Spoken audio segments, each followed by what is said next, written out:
Hello everyone, welcome back to Hare Over Here. I'm Hare. Today we are back with an Avatar The Last Airbender pre-release kit. I did not actively go to the pre-release event. I had a long day at work that night. It really only happened on Saturday, but I was able to pick up a Avatar box and actually see what's happening. Excuse me.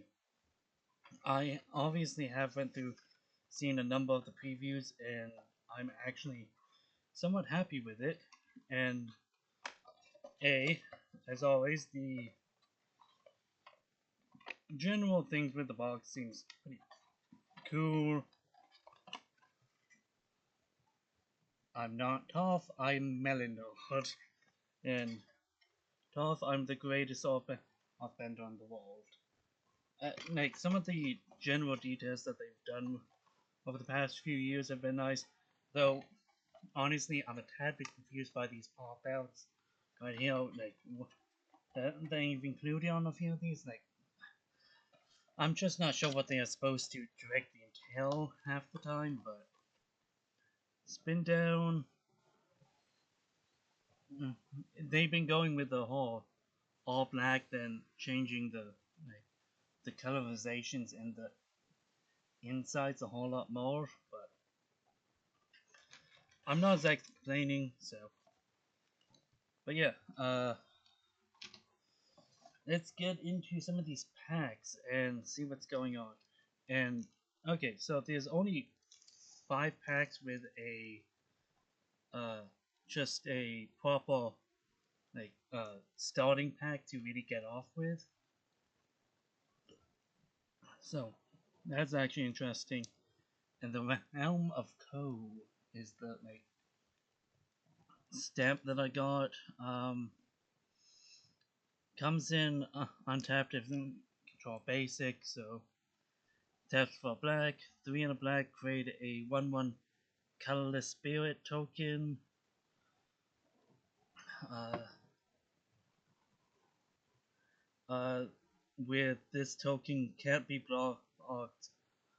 or can't be blocked or be blocked by non-spare. Okay, so it's like a lot of these spare tokens are clearly meant to be excuse me. Oh jeez. Like a invasive threat, but something's telling me that there's going to be quite a bit of what's the word I'm thinking of? Spirits within the set. Uh, and it really looks like with this I might be more. I'm heavily in green team if I was solely going off of this. Okay, I have to at least A love the bear token. Oh jeez. Yeah. Love the bear token. And of course, with it being surrounded by food, oh, it's an ally. Because I was like, oh, I got a food token.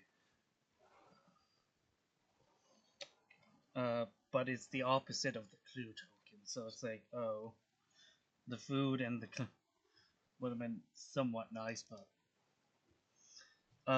most of the uh, rare that I got really was Boomy Unleashed, which trample when it enters or spend 4 whenever Boomy deals combat damage to a player. Untap all lands you control. After this phase, there is an additional combat phase. Thanks. Okay, cool. Uh, only land creatures can attack during this combat. So, as a commander, that's somewhat cool that you want to either Earthband, the Zendikar Awakening, a bunch of man lands, or in a deck that you see that you probably have a lot of that. Tough. the Blind Bandit. When it enters offhand 2 and power is equal to the number of +1/+1 counters on creatures you control. So really wants you to do a lot of auth bending. And if you remember the Zendikar Awaken mechanic from the BFZ block, like the Return to Zendikar block, if you don't remember the mechanic, it's a spell has its normal cost, but then it has an awakening cost. That you can cast it for its regular, or you can do the awakening.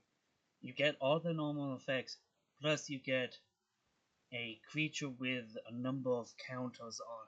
You turn a land into a 0/0 with a number of +1/+1s. So that's somewhat cool. Also got White Lotus reinforcements. I had like a when BFC came out, I got General Tazri, like the 5-color Tazri from the second Zendikar block, and so it was like, oh, good night. It was very much a situation of what am I thinking of? Like, oh, I almost want to build an allies deck. I never like an allies command deck. I built an allies in standard and really loved it. Um, from what I've seen from spoilers, I am somewhat I am going to be unimpressed if I buy any allies deck in standard, but I also enjoy that they're doing more with shrines. It's not really coming in, but that's Kyoshi Island Plaza. So yes, at least they're doing things with allies in this set. So yeah, that's gonna be a personal up for me, but everyone has their own thing with the entire set. Um, I really don't have anything specifically that I'm looking for in this set. Probably a few things, but I can't think of them off the top of my head. And I absolutely love that the basic lands that like dual lands that they have. This is Kyoshi Village. Let's see if I can adjust this. There we go. I love that they are doing with the common land cycles that they're doing. They aren't just doing, oh yeah, here's a guild gate. It taps for 2 mana, and the upside is the fact that it has the gate subtype. Now then, like with the basic land cycles, at least for draft, it's like, oh, if I draft this in late game, I can for 4 mana crack it to draw a card. So it's like it has its uses. In all the games, all the turns it fixes, like in turns it actually does some shit. So let us get into the next pack, shall we? Fresh cards. We got another. Oh wait. Oh shoot. I'm sorry. Like where this bear had an ally on the back. When I cracked open this pack, I had it to the back. Um, it's like, oh, it's gonna be another bear ally. No, it's the food. Oh no. So it's like, this is what I love. It's the very much. Oh, the bear. I'm forgetting the character's name, but it's the Emperor's bear. Literally opposite side, isn't he's like eating food, and now there's food on the opposite side. Uh, and I have to at least appreciate that Wizards, at least for this set, because the biggest thing with like the Spider-Man set is that as much as I want like, oh, these cards I actually liking this, I should go and find it in like if maybe I'll consider this in real life. It's oh wait, the card itself like doesn't like wait, what's that? The actual Spider-Man version of that? Oh, it's I want that card, mate. What's the the Omen Paths version of it? So and okay, I saw him. I want to dress him. I love it. Official name of the card is Combustion Man. I saw there was an alternative name for him of literally Sparky Sparky Boom Man. It doesn't have the undercut uh of Combustion Man, so it's like official name is Combustion Man, nickname is Sparky Sparky Boom Man. But what does he actually do? Whenever uh whenever Combustion Man attacks, destroy target permanent unless its controller has Combustion Man deal damage equal to his power, and he's a 5 mana 4/6. So I actually like this. It's a like have him in a deck with Argentum armor. It's like I attack, I get Argentum destroys that, and Combustion Man targets that. Oh look, this is +4/+4 +6/6, and it's like actually what is the now I'm actually uh no wrong tab Argentum armor.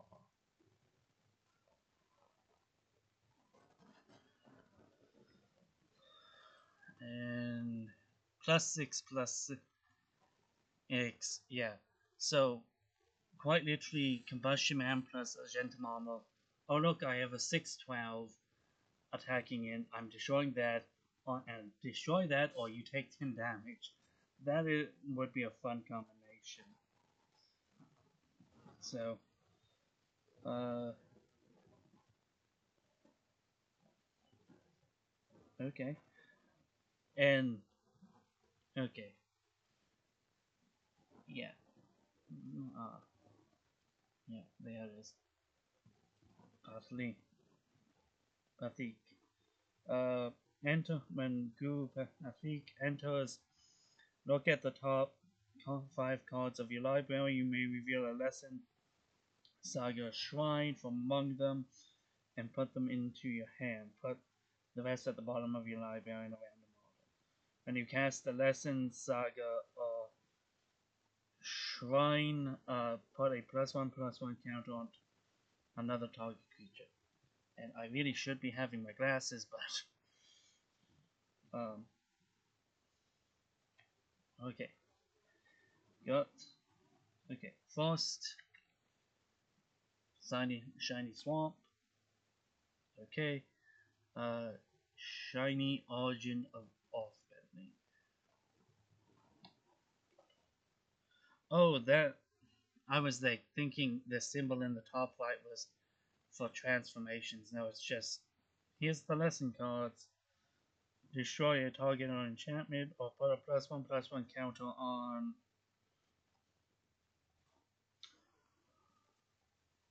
onto one target creature you control that gains indestructible. Oh, God, that glare is absolutely terrible on that. And my veil of this is actually pretty cool. It's the Foggy Swamp Visions. 1 black, an additional cost to cast this is Waterbend X. Exile X target creatures from graveyards. For each creature exiled this way, create a token. Create a token that is a copy of it. At the end of each of your, at the beginning of. Okay, okay. So it's a minimum 3 mana, and then potentially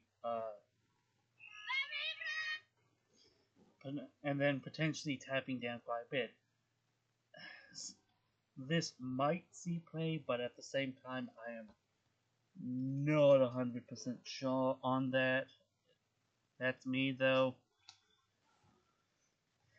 Uh, if it will actually see play. And I gotta love little Appa. Oh, come on, focus. Yeah. Whenever Appa attacks, enters or attacks, target creature you control gains flying. Airbend another target permanent you control. No, non permanent. Yeah. So yeah, let's get into the next pack. I'm gonna do a small cut here. And I'm back, folks. Yeah. Uh, uh, just decided to actually do the whole, just actively get glasses and. Okay, I'm a man who loves himself a badger, so I'm glad that they're doing they're representing badgers in the set, but it's also having like more badgers in the game. That's a big win for me. And 5 mana for a card that augments 2 and creatures with +1/+1 counters on it gains trample. That is an adequate card for what it does. And more 1 mana removal, great for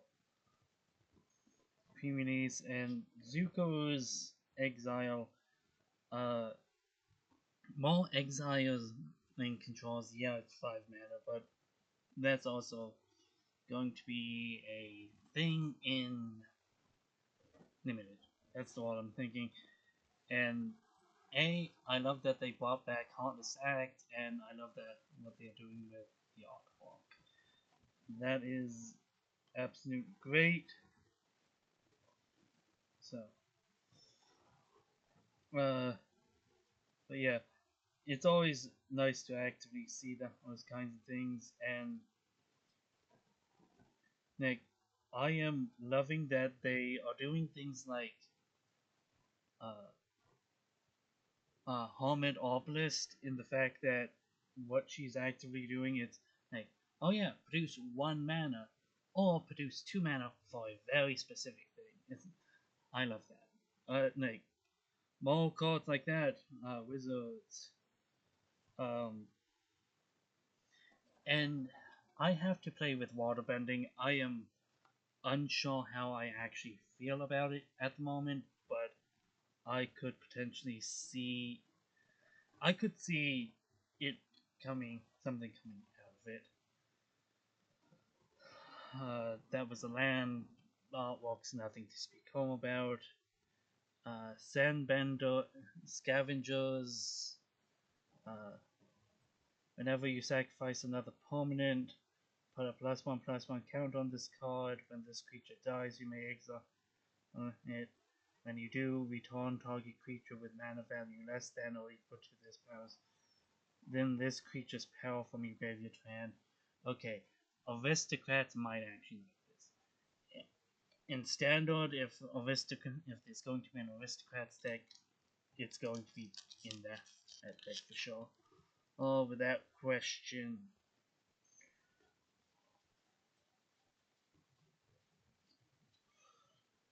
So I think I'm. No, I was just like, wait. Here's some of these things. Like definitely with uh the pre-release, this jump start that I got. I actually like that token. Representing Kyoshi Warrior. I'm loving that. I might be heading towards green with red and or white potentially, maybe black if this was my actual thing. Um, Nothing much of note from here so far. Fire Nation War. Okay, dies. Okay, that's whatever. And yeah, I have to. I have to at least like say instead of the traditional 3 uncommons they're doing 4, because they want to like get more uncommons into people's hands, probably make draft environments like because you can get into more creative and slightly more powerful magic at the uncommon slot. That's probably why they are increasing that. Uh, then we have Agni Quila, the Northern Water Tribe section.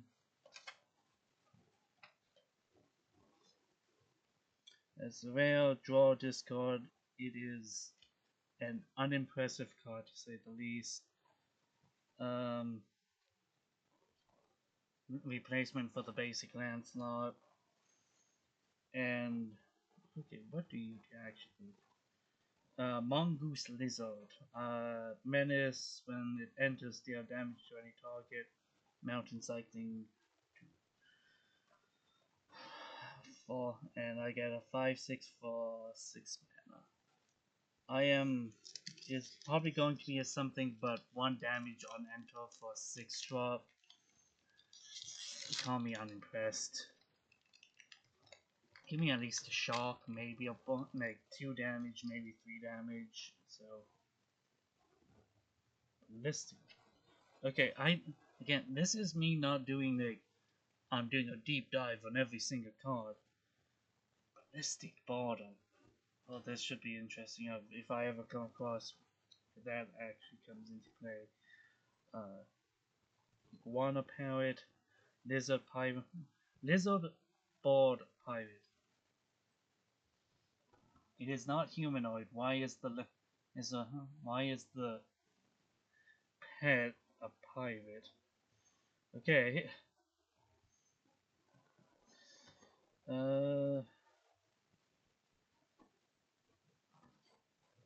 Okay. I love that the Vindictive, that the Warden from the Boiling Arc episode is not legendary. I'm sorry. We are getting way too many legendaries as of recent. That, and I'm pretty sure I'm not the only one to hold that opinion. So, but I'm glad he has like representation in the set, but at the same time, I am glad he's not legendary. Benevolent Water Spirit, and this is, again, like really a one-off character that should be legendary is not legendary. And it's like this in a way I think adds to the like mythos of the show. Um, but it's like not everything has to be legendary wizards. So, uh, another tough blind bandit, and got one in the like. It's one of those got one in the pre-release, so I am most likely gonna be a green something deck. When this vehicle enters, target creature you control. Okay, and it's another vehicle. It's a Tundra tank.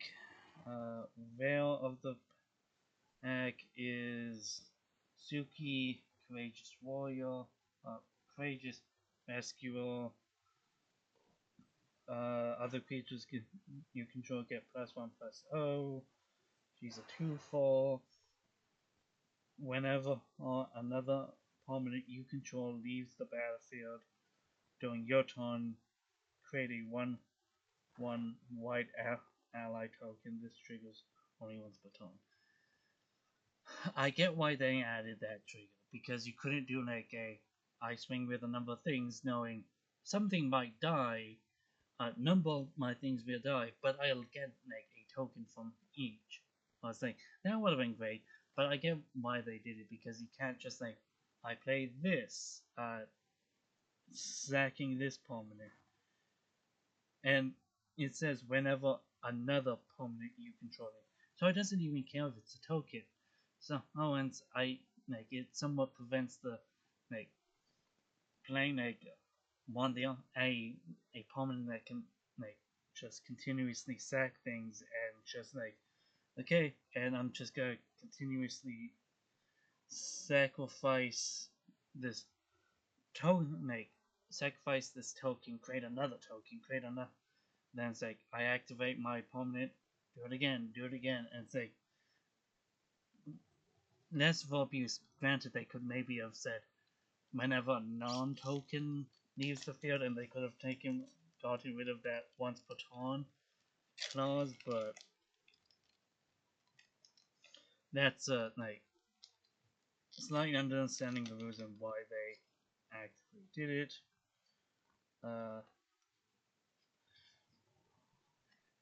Islands, yeah, it like if I that's the thing. If you told me that that artwork was from like the Ice Age block in Dominaria, I would have believed that. I, I I enjoy that it's a like it's generic enough that it could be believable in any world, but at the same time, it's like add a little bit more to it, I guess. Ooh. Okay, I gotta love this. A 105 warrior along with a sand. I I gotta love some of the things they do with this.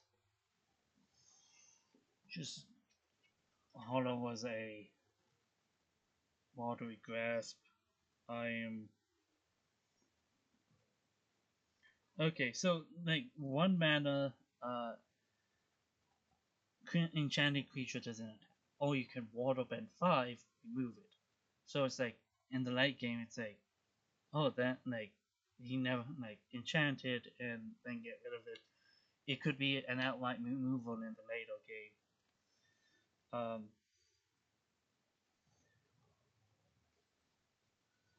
And here's the thing. I know that there's a few transforming.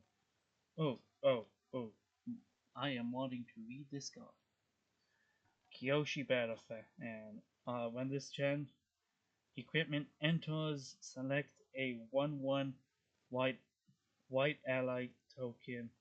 Create a 1-1 white ally token. Then attach it. Then attach this equipment to that creature. It gets +1/+0 equipped. Okay, so it's a card. It's not all that powerful, but I am glad that they are doing similar things to like the job select from the Final Fantasy set of yeah, create a token, and the like for Mirrodin from a few sets ago, where it's like create this 2/2 rogue or whatever, and then equip this equipment onto it. I love that they're like play the equipment. You have to then like it's not it's pay 2 and you get a 2/1 immediately. Um, or you can get it or pay the 4 and auto equip it to something else. To auto equip it to something else, but you still get like a 1/1, and it's like not the old Phyrexian Jones. So it's like I point is I like the like when Wizards actually does that. Ooh. I love the like ordering. Zuko's conviction. Zuko exiled Prince. Uh oh, brought back Kicker, cool. Return a creature from your graveyard to your hand if this creature was kicked, instead putting it onto the battlefield tapped. 1 mana, like, yeah, it's not reanimate, but in modern design, in 1 mana, get any creature back is great. Uh, or 5 mana, just put it onto the battlefield. It's an uncommon, and definitely if it's entering tapped, I would have maybe liked to see it for maybe 1 or 2 less mana, the kicker cost, but you get it back immediately. Zuko exiled Prince, exile the Firebending 3, and exile the top card of your library. You may play that card. Oh, that's pretty cool design there. So you can just activate the top, the like exiling, the impulse exiling effect without not much doing it, or you can like attack 5 and 3, and it's like I'm not gonna spend this 3 mana on anything. Wait, no, spend it on the exile. So that's pretty cool. And A. Salka's haiku has a haiku. I appreciate it. For knowledge, counter target spell. Next line. Draw a card, then deal 3 cards. Next line. Untap target now. 5 mana. Something like, do I want to spend 5 mana on a card that counters a spell, draws me a card, mirrors me 3 cards, and to untap and do a slightly delayed discounting of 1? It might find its place, but I'm not high on it. And Toph, headstrong teacher. Uh, yeah, enters, you may discard card. Uh, if you do, return target instant or sorcery card from your graveyard. Uh, Whenever you cast a spell or spend 1, if that spell is a lesson, put an additional +1/+1 count on that. So this is Gruel. This is, oh wait, is it? Oh, it's any spell cast. Like it gets back any instant sorcery, but it doesn't count the type of spell that's being cast. Because I was gonna say like, oh, it's like Gruel spell slingers. Oh wait, I can trigger that off of me just simply casting uh, a creature. So it's like, it's not exactly, but it's like I'm actually somewhat enjoying that, like Gruel spell slinging. It's pretty fun. But yeah, that is my pre-release pack. Based on what I'm seeing, I might be going into uh, green, red. Definitely, I don't exactly have all that much fixing, but I might be tapping into some of the white sauces as well because I got some fixing going into that. But yeah, this is my pre-release kit for Avatar: The Last Airbender. Um, yeah, expect some content relating to this on Arena coming up, starting Friday and coming forward. And I've been having a new walk schedule, so I've been having some issues actually getting out my some of my stuff, definitely in terms of gameplay, but I should be getting back into that soon. So yeah, see you around, folks.